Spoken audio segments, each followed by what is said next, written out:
अस्सलामुअलैकुम वरहमतुल्लाहि ताला वबरकातुहू। उम्मीद करता हूँ आप हजरात खैरियत से होंगे। और नाज़रीन इकराम, इस वीडियो को देखने के बाद यकीनन आप मचलने लगेंगे और आप खुश हो जाएंगे।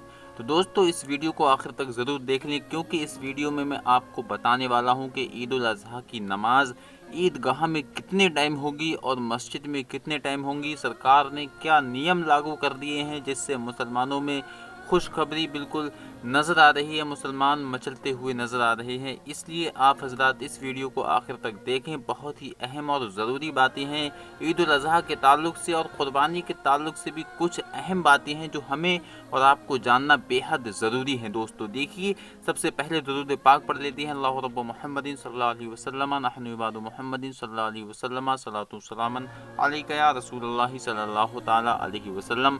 नाज़रीन इकराम, देखिए आप हजरात कमेंट बॉक्स में अपना नाम और अपना व्हाट्सअप नंबर, अपने एरिया का नाम ज़रूर लिख दें, क्योंकि उसके फ़ायदे क्या हैं वो हम आखिर में आपको बताने वाले हैं। लेकिन एक दरख्वास्त आपसे और है, आप अगर हमारे चैनल को सब्सक्राइब करेंगे, उसके साथ ही साथ उसके फ़वाइद, उसके फ़ायदे क्या हैं वो भी आपको आखिर में बताऊंगा, लेकिन आप सब्सक्राइब अभी कर दीजिए।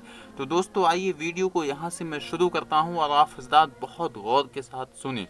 देखिए दोस्तों, जैसा कि हमें मालूम है कि काफ़ी टाइम से लॉकडाउन चल रहा है, यहाँ तक कि देखिए काफ़ी जुमे भी छूट गए हैं और अलविदा की नमाज़ और रमज़ान के मुबारक महीने में भी हम जो है इस तरह से अपने घरों में हमने नमाज़ें अदा की। और बकरा ईद की नमाज़ अब आने वाली है, और उस वक्त जबकि ईद उल फितर की नमाज़ होने वाली थी, उस वक्त भी जो है हम ईदगाह में नहीं जा पाए और अपने घरों में नमाज अदा की, और मस्जिदों में जो है ईद उल फितर की नमाज अदा की गई थी। लेकिन अब जो खबर निकल कर आ रही है उससे जो है साफ जाहिर होता है और बिल्कुल हमें तसल्ली मिलती है कि हम ईद उल अजहा की नमाज अब हम ईदगाह में पढ़ेंगे, और कितने लोग पढ़ेंगे ये भी आप हजरात सुन लें। तो दोस्तों आइए देखिए, सबसे पहले तो हमें ये जानना ज़रूरी है कि कुर्बानी का जो मामला है, कि कुर्बानी जो है किस तरह से होंगी। कुर्बानी इस साल जो कि लॉकडाउन लगा हुआ है, कोरोना वायरस का संक्रमण फैला हुआ है, तो इसलिए हमें ये जानना बेहद ज़रूरी है कि सरकार ने क्या नियम लागू किए हैं। यहाँ की सरकार ने नियम लागू किए हैं कि कुर्बानी आप कर सकते हैं, लेकिन कुर्बानी की जो नियम है वो हम पहले से ही करते हुए आ रहे हैं। जैसे कि यहाँ की सरकार ने ये कहा है कि अगर आप कुर्बानी करें तो वो घरों में करें, बाहर ना करें। जैसा कि आपको ये मालूम है कि हम मुसलमान कुर्बानियाँ घरों में ही करते हैं, चाहे वो बकरे की हो या बड्डे की हो। हाँ, यहाँ पर एक बहुत ही बड़ा सवाल ये आता है निकल कर के बड्डे की कुर्बानी जो है हमें कहाँ पर करवाना है। तो दोस्तों देखिए, बड्डे की कुर्बानी जो है हो जाएगी और अपने घरों में ही हो जाएगी, लेकिन उसका जो है एक जगह होती है। मान लिया देखिए कमीला वगैरह में तो नहीं होगी, लेकिन कुर्बानी बड्डे की है जो थाने में कुछ जगह लिखी हुई होती हैं कि वहाँ पर कुर्बानी बड्डे की हमेशा से होती हुई चली आई है, तो वहाँ पर होगी। और आप हजरात का अगर गाँव, आप हजरात का शहर अगर जो है वहाँ पर कुर्बानियाँ हमेशा से होती हुई आई हैं बड़े की बड्डे की, तो वहाँ पर आप कर सकते हैं। और बकरे की कुर्बानी के लिए कोई शराइत नहीं है, वो अपने घर में आराम से आप कर सकते हैं। लेकिन बहुत ही बड़ा यहाँ पर मामला ये है कि हमें कुर्बानी करने के बाद जो यहाँ की सरकार ने कहा है कि उसका खून और उसका जो खाल वगैरह वो सब ज़मीन में दबा दें, तो ये तो हम पहले से ही करते हुए आते हैं। जो आज यहाँ की सरकार हमारे लिए नियम लागू कर रही है, तो ये सब नियम और ये सब कवायद व ज़वाबित हम पहले से ही जो है अमल इन पर करते हुए नज़र आ रहे हैं। नाज़रीन इकराम, देखिए दोस्तों और साथियों, यहाँ पर हमें ये जानना बेहद ज़रूरी है कि नमाज़ बकरा ईद यानी ईद उल अज़हा की नमाज़ मस्जिद में होगी और मस्जिद में कितने अफराद जा पाएंगे। देखिए, यहाँ मोदी सरकार ने ये हुक्म दिया है कि अब जो है बकरा ईद आ गई है, तो इसकी नमाज जो है आप ईदगाह में भी पढ़ सकते हैं और मस्जिद में भी पढ़ सकते हैं। यहाँ तक तो हमें जो है बहुत ही बड़ी खुशखबरी नज़र आती है। लेकिन वहीं पर जो है गाइडलाइन है, जो वहाँ नियम जारी किए हैं वो थोड़े सख्त नियम है। जैसा कि आप हजरात को मालूम है कि इस वक्त मस्जिद में सिर्फ़ और सिर्फ 5 से 10 लोग हो जाते हैं, ठीक है, नमाज़ पढ़ने के लिए। इससे ज़्यादा नहीं हो पाते हैं। और जुमे की नमाज़ में जैसा कि आपको मालूम है कि हर मस्जिद के सामने पुलिसकर्मी आ जाते हैं और वो ये देखते हैं कहीं जो है मुसलमान ज़्यादा तो मस्जिद में नहीं जा रहे हैं। और मुसलमान देखिए ज़्यादा नहीं इस वक्त जा रहे हैं क्योंकि लॉकडाउन लगा हुआ है अभी।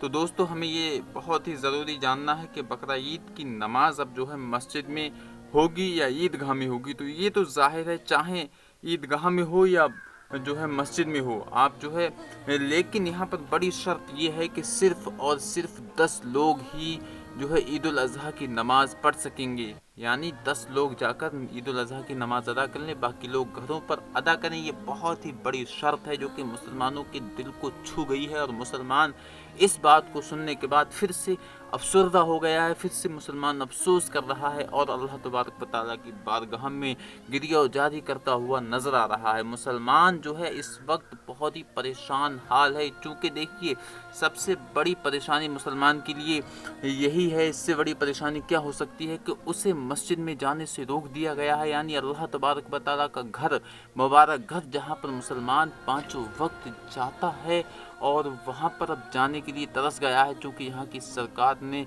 जो है लॉकडाउन लगाया हुआ है और मस्जिद में जो है सख्त तरह से पाबंदी लगाई है कि कोई भी नहीं जाएगा, सिर्फ 5 लोग ही जाएंगे। लेकिन यहाँ की जो मार्केटें हैं और यहाँ का जो शहर वगैरह है, उन सब में इस तरह भीड़ है जैसे कि लॉकडाउन ना हो। चूँकि हम शहर में जाते हैं तो वहाँ पर इस तरह की भीड़ देखते हैं कि बिल्कुल जो है पैर रखने की जगह नहीं होती है। मार्केटों में इस कदर भीड़ हो रही है, लेकिन मस्जिदों के लिए जो है इतनी सख्ती क्यों? इसमें आप कमेंट ज़रूर करें, ठीक है? अभी कमेंट करें और बताएं कि आपकी इसमें राय क्या है। देखिए दोस्तों, इस वक्त जो है मस्जिद में लॉकडाउन मस्जिद के लिए ही क्या लगा हुआ है, क्या मार्केटों के लिए लगा हुआ नहीं है। और ऐसी जगहें हैं कुछ जहां पर जो है बहुत ज़्यादा जो है भीड़ नज़र आती है। मॉल वगैरह खुल चुके हैं, लेकिन मस्जिदों को अभी तक खोलने की इजाज़त क्यों नहीं दी है, यहाँ पर बड़ा सवाल जो है नज़र आता है। और देखिए नाज़रीन का नाम, अभी जो है हमारे लिए ख़बर आ रही है, बड़ी ख़बर है ये, जो है हमें जानना बहुत ही ज़रूरी है। 2 मिनट आप वीडियो में और ठहरे, मैं आप हज़रात को शॉर्टकट में ये भी बता दूं। देखिए नाज़रीन एक नाम, अयोध्या में जो राम मंदिर बनने जा रहा है, वहाँ पर क्या था, बाबरी मस्जिद। और असदुद्दीन ओवैसी जो हिंदुस्तान का शेर है, उसने साफ साफ कह दिया है कि बाबरी मस्जिद हमेशा थी और हमेशा रहेगी। बाबरी मस्जिद को कोई भी नहीं मिटा सकता। तो दोस्तों, असदुद्दीन ओवैसी ने इस तरह से अंधभक्तों को लताड़ा है कि उनकी जो है पोलती बंद हो गई है। और दोस्तों, असदुद्दीन ओवैसी ने कहा है कि 1992 में अगर मस्जिद को शहीद ना किया जाता, डेमोलेट नहीं किया जाता, तो दोस्तों आज ये दिन देखने को नज़र नहीं आता। और हाँ, वहाँ पर ये भी सवाल किया गया है, मुस्लिम समाज ने ये सवाल बड़ा ठोका है मोदी सरकार से कि अगर हम जो है ईद की नमाज नहीं पढ़ सकते हैं, ईद की नमाज ईदगाह में जाकर बड़ी तादाद में नहीं पढ़ सकते हैं, तो क्या तुम राम मंदिर बनाने के लिए बड़ी तादाद में शामिल हो सकती हो? चूँकि नरेंद्र मोदी खुद वहाँ पर जा रहे हैं मंदिर का निर्माण करने के लिए। तो यहाँ पर मुसलमानों का एक बहुत ही बड़ा सवाल है, जो कि मुसलमान जो है अंधभक्तों पर भी ठोक रहे हैं, मोदी सरकार पर ठोक रहे हैं, और ये ठोकना ज़रूरी है। क्योंकि देखिए, अगर हम ईद की नमाज नहीं पढ़ सकते हैं, ईद की नमाज मस्जिदों में तादाद के साथ अदा नहीं कर सकते हैं ज़्यादा, और हम जो है ईदगाह में ज़्यादा तादाद के साथ लोग नमाज नहीं अदा कर सकते हैं, तो हम अगर ऐसा नहीं कर सकते हैं, तो क्या राम मंदिर के निर्माण में 300-400 लोग वहाँ पर शामिल कैसे हो सकते हैं? क्या उनके ज़रिए से कोरोना नहीं फैलेगा? क्या सिर्फ मुसलमानों के ज़रिए से ही कोरोना फैल रहा है? क्या हिंदुओं के ज़रिए से जो वहाँ पर बड़े बड़े नेता मंत्री संतरी आ रहे हैं, क्या उन्हें कोरोना नहीं होगा?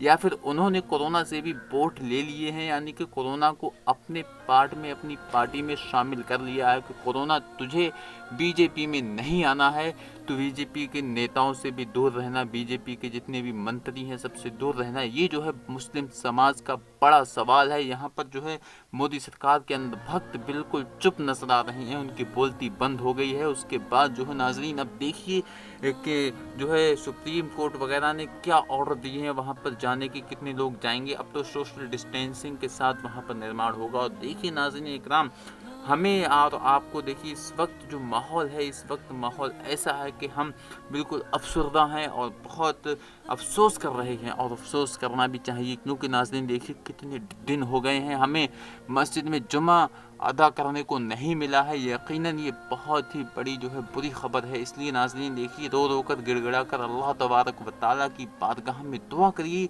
और साथ ही साथ नाज़रीन इकराम, देखिए मैं आपको ये बता दूं कि मस्जिद में और ईदगाह में नमाज़ पढ़ने का जो वक्त है, जो टाइम है, वो क्या है? वो टाइम ये है कि 8:30 बजे जो है लगभग मस्जिद में नमाज होगी ईद उल अज़हा की, और 8 बजे जो है वहाँ पर नमाज होगी, यानी ईदगाह में नमाज होगी। तो आप हज़रात कि यहाँ पर अगर ईदगाह में नमाज़ होती है तो वहाँ पर पढ़ लें, और अगर मस्जिद में होती है तो वहाँ पर पढ़ लें, लेकिन ध्यान रहे कि ज़्यादा तादाद नहीं होना चाहिए। आइए दोस्तों, मैं आप हज़रात को अब बता दूँ कि आपने जो अपने हमारे इस वीडियो में कमेंट बॉक्स में अपना नंबर और नाम और एरिया का लिखा, उसका फ़ायदा क्या है। उसका फ़ायदा ये है, हम आपको अपने ग्रुप में ज्वाइन करेंगे और साथ ही साथ आपको ये भी तसल्ली देंगे, ये भी बताएंगे कि हर न्यूज़ जो आपके एरिया में है, ठीक है, वो अगर सच है और हक़ है, आप ये चाहते हैं कि इस न्यूज़ को हम जो है सोशल मीडिया पर लेकर आएँ, तो आप हमारे व्हाट्सअप कर सकते हैं हमें, और हम उस खबर को सच्चाई अगर है उसमें तो हम अपने चैनल से उसे रिलीज़ करेंगे, और यकीनन वो है जो पूरी दुनिया में फिर खबर देखी जाएगी। यही आपको फ़ायदा है। इसे सब्सक्राइब करने से फ़ायदा ये है, सबसे पहले आप तक जो है वीडियो पहुंचेगा, ताकि आप सबसे पहले जो है हमारी वीडियो को देख लें, सुन लें, समझ लें। तो दोस्तों, कैसा लगा आज का वीडियो? अच्छा लगा हो तो इसे लाइक, शेयर और सब्सक्राइब कर दें। अस्सलामु अलैकुम वरहमतुल्लाहि वबरकातुहू।